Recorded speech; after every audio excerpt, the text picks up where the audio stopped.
Halo calon pengusaha, selamat datang kembali di APD Channel. APD Channel adalah channel yang akan membahas tentang seputaran ide-ide usaha dengan modal kecil, bahkan usaha dengan tanpa modal alias modal tenaga aja ya teman-teman. Jadi yang belum subscribe atau baru berkunjung ke channel ini, jangan lupa subscribe. Karena selain subscribe itu gratis, subscribe itu juga membantu kami untuk mengembangkan channel ini. Tanpa dukungan dari teman-teman semua, channel ini tidak ada artinya apa-apa. Oke lur, langsung aja kita ke topik bahasan. Ide usaha kali ini kita akan membahas ide usaha modal kecil dengan berjualan pakan burung, aksesorisnya beserta burung ombyokan. Nah seperti ini lur, dan ini kebetulan usaha saya sendiri, kios saya sendiri yang saya rilis dari nol. Dengan belanja pertama saya itu sekitar nggak nyampe 300.000 awalnya.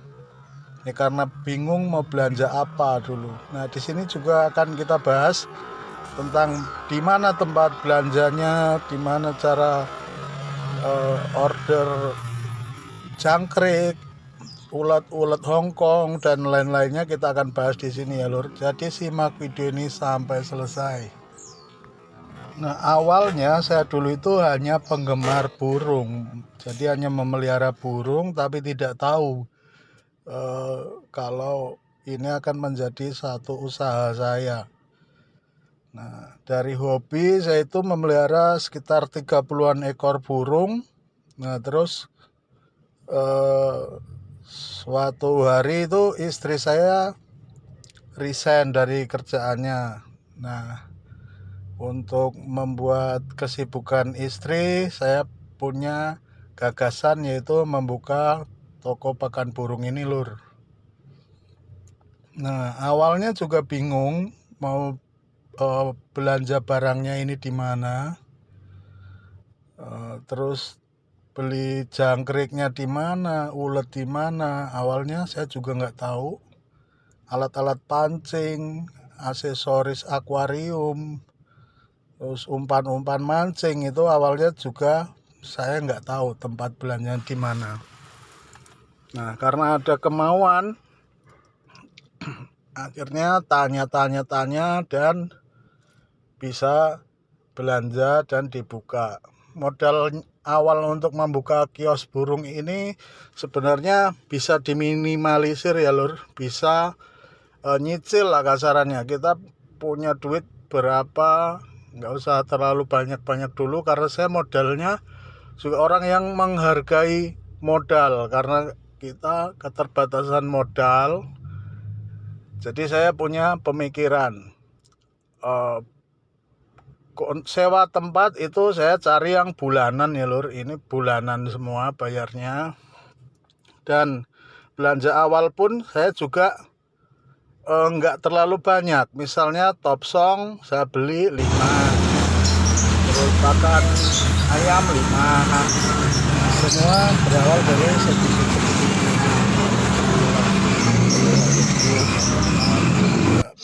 Ini benar-benar dari modal yang sangat minim. Jadi belanjaan saya waktu itu kurang dari 300.000. Terus kemudian saya nyusul belanja sekitar 1.200.000. Itu saya udah bisa berjualan.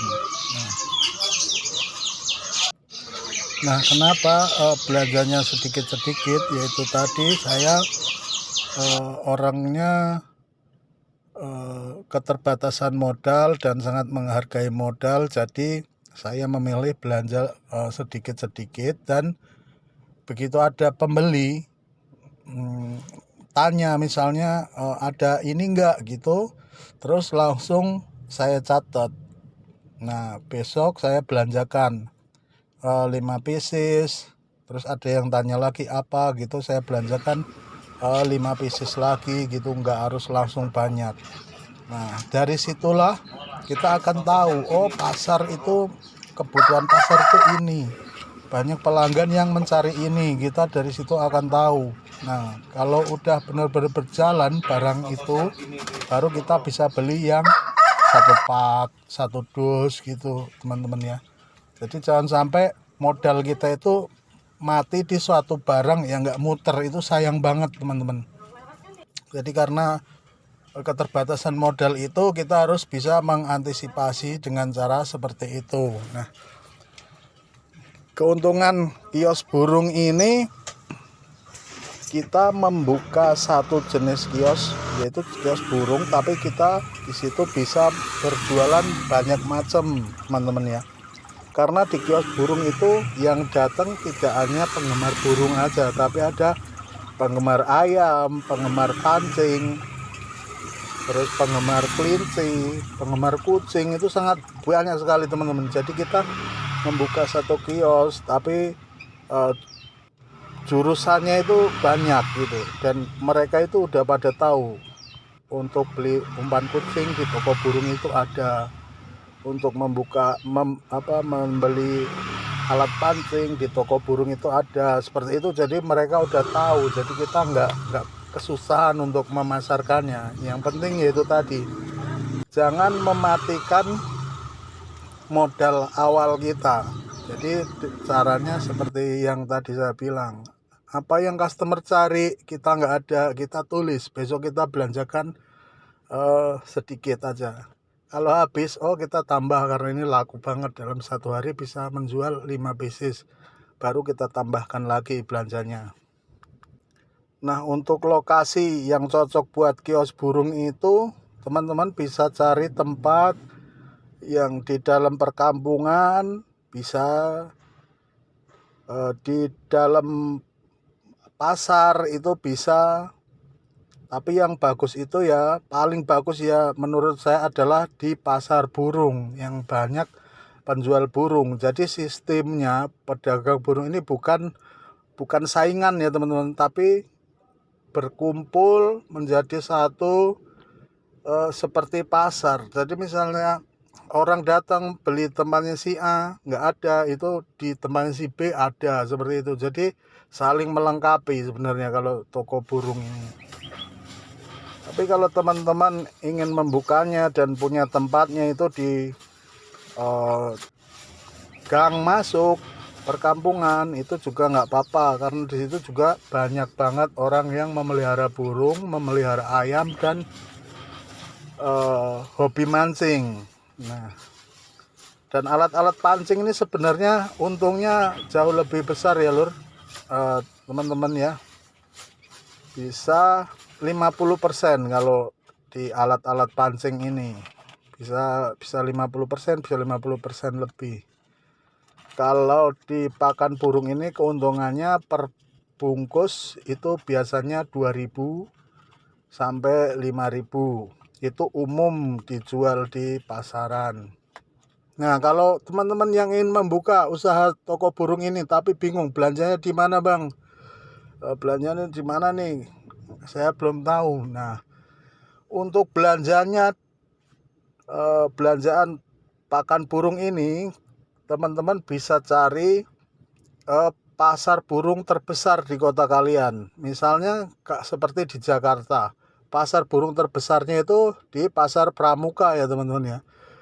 Nah, kalau di kota-kota lain pasti ada itu pasar burung terbesar. Nah, disitulah penjual-penjual grosir itu ada di situ.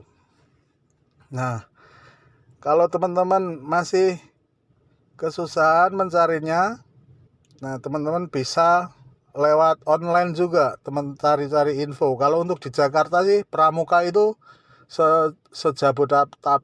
Jabodetabek mungkin di situ pusatnya, karena pasar burung terbesar.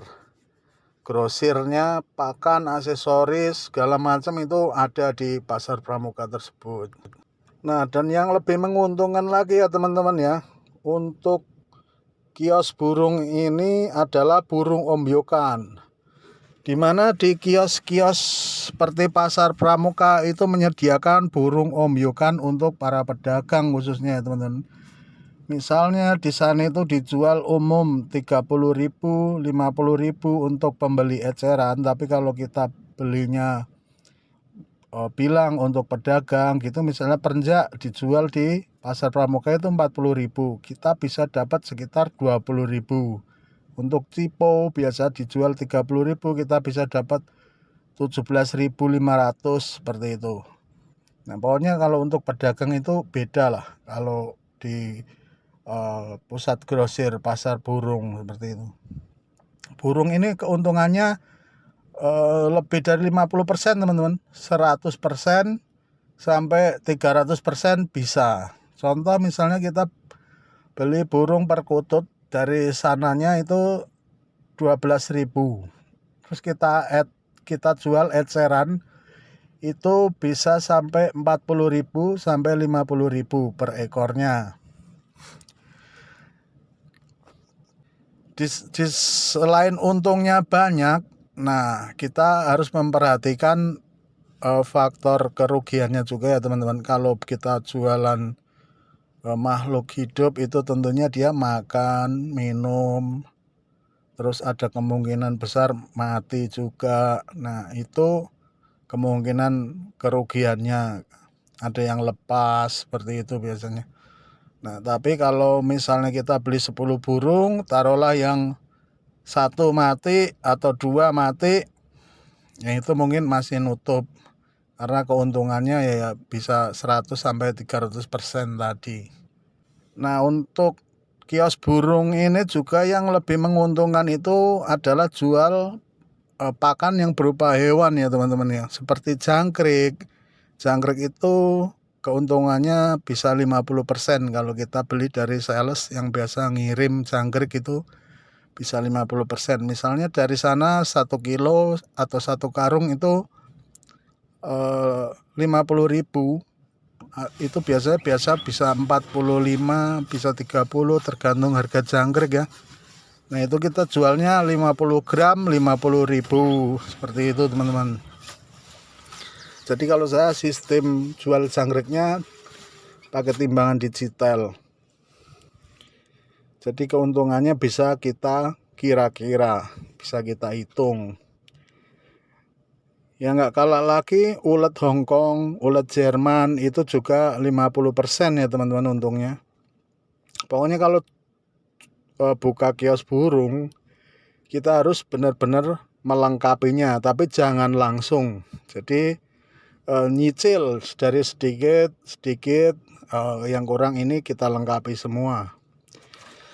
Selain ulet-ulet, jangkrik itu banyak yang nyari juga anak ikan ya teman-teman ya. Saya juga jual anakan ikan mas, itu biasanya buat umpan ikan predator, karena yang memelihara ikan predator seperti arwana dan lain-lain itu biasanya membeli jangkrik, membeli ulet Hongkong. Oh tahu di situ ada anakan ikan mas, jadi dia beli juga. Jadi satu kios banyak targetnya, banyak pasarnya ya teman-teman ya. Dan selama saya berjualan ini, selain pakan burung itu, pakan kucing juga sangat laku. Aksesoris kucing seperti kalung, rantai, serokan pasir, pokoknya aksesoris kucing lah, itu sangat laku. Pakan ayam seperti beras merah, sedap atau pedatul, gabah, jagung itu sangat laku ya. Jadi kalau yang punya gagasan untuk membuka dan perbulan atau ada tempat keuangan yang murah, itu bisa teman-teman memikirkan untuk membuka usaha. Untuk pisang, teman-teman bisa belanja ke pasar buah yang besar. Seperti kalau saya ini sehari bisa 4 tandan ya habisnya ya. Kalau awal-awal saya cuma 2 sisir gitu, tapi begitu sekitar setengah bulan sampai sebulan itu bisa naik sampai habis 4 tandan sehari.